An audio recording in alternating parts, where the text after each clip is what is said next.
Une réunion de rentrée, c'est important. C'est souvent le premier contact que nous avons avec les nouveaux élèves dont nous avons la charge et avec leurs parents. La façon de l'organiser va donc impulser une dynamique, donner des messages, permettre de montrer quelles valeurs sous-tendent l'enseignement proposé. Certains parents sont stressés et c'est compréhensible. Les horaires de cours, quand on a plusieurs enfants, qui ont des fois plusieurs activités chacun, peuvent devenir un casse-tête épouvantable. L'absence de partage de la charge mentale dans nombre de familles fait aussi reposer toute cette organisation et parfois aussi les trajets vers le conservatoire ou l'école de musique sur la même personne, majoritairement les femmes, qui arrivent donc à la réunion de rentrée avec le stress et l'envie de réussir à organiser cela, juste y arriver. Ce stress est normal donc, à nous de faire de ce moment un moment pédagogiquement utile. Une réunion à 18h30 en semaine.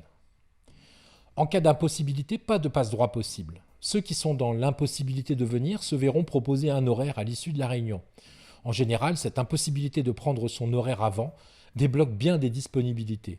Cela permet de contrer certains parents qui nous poussent à leur trouver des horaires de cours sans concertation avec les autres. L'heure de la réunion doit évidemment permettre au maximum de parents et d'élèves de venir, vers 18h30 en semaine par exemple, qui permet à ceux qui ont des horaires normaux de bureau de venir, sans gréver pour autant leur soirée.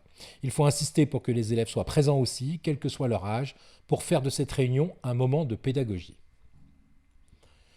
Une présentation du projet de l'école ou du conservatoire, des pratiques collectives, de leur contenu, des projets centraux de l'année proposés par le conservatoire et éventuellement des conditions pour y participer. L'intérêt d'un conservatoire est aussi là, permettre aux élèves de se voir proposer une multitude de possibilités motivantes, d'ensembles d'esthétiques différentes, de projets collectifs divers. Présentation de la classe. En présence de tout le monde, on peut présenter la classe. Les élèves se côtoient, se rencontrent et ont un espace commun pour le faire. Si la classe a des projets spécifiques ou participe à des projets spécifiques pour l'année, c'est l'occasion d'en parler. Expliquer les tenants et les aboutissants, les partenaires, l'esprit, les domaines de compétences des projets proposés. C'est le moment aussi d'expliquer aux parents ce qu'on attend d'eux. Par exemple, c'est le moment choisi pour leur demander explicitement de ne pas mettre de pression sur leur enfant, que s'ils ne travaillent pas à la maison, c'est de notre responsabilité, c'est qu'on n'est pas capable à ce moment-là de leur donner envie de travailler à la maison ou que pendant une période, l'enfant n'est pas motivé pour le faire et que ce n'est pas dramatique. Nous sommes bien plus manuels qu'intellectuels, et les automatismes corporels ne se mettent pas en place quand on pratique épisodiquement. Mais avoir une baisse de régime dans le travail est bien naturel, et c'est bien moins grave que de transformer la pratique de la musique en corvée. Ce moment est aussi le lieu pour expliquer aux parents les grandes lignes de votre pédagogie, la place des exercices techniques ou des études, comme on les articule avec le travail du répertoire ou de l'orchestre. Pour prendre un exemple, on peut défendre l'idée que ces exercices ou études ne viendront qu'en support d'un répertoire que les élèves auront eux-mêmes souhaité aborder et pas l'inverse. On y reviendra dans des vidéos ultérieures. C'est peut-être aussi le moment de revenir sur le protocole sanitaire lié à l'épidémie de Covid-19, dont, à l'heure où nous écrivons ces lignes, nous ne connaissons pas encore totalement les contours. Les horaires de cours. En les gérant collectivement, c'est-à-dire de façon ouverte et avec tout le monde. Cela permet de gérer les soucis quelquefois nombreux qui se posent pour définir les horaires des uns et des autres. Poser des créneaux sur un tableau, gérer les questions individuelles collectivement. La mère du petit Anthony, 15 ans, voudrait qu'il ait son cours juste avant la FM à 16h30, mais la petite Caroline, 8 ans, doit pouvoir avoir son cours avant 18h30 pour être encore en forme.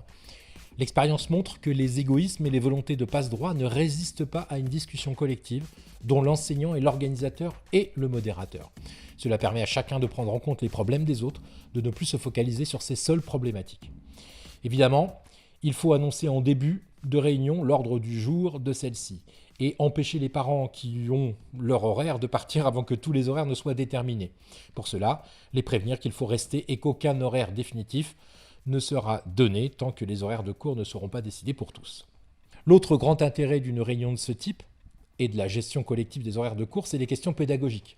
Sans parler de certaines écoles qui, pour des raisons strictement budgétaires, réduisent les cours des débutants à 20 minutes, et oui, on peut avoir envie de proposer aux élèves des cours qui se suivent pour avoir la possibilité de proposer des cours semi-collectifs à 2, à 3 ou plus. Les horaires doivent prendre aussi cela en compte. Parfois, des élèves sont aussi amis et il peut être très positif de les prendre ensemble, même s'il faut aussi garder la liberté pédagogique de les prendre séparément.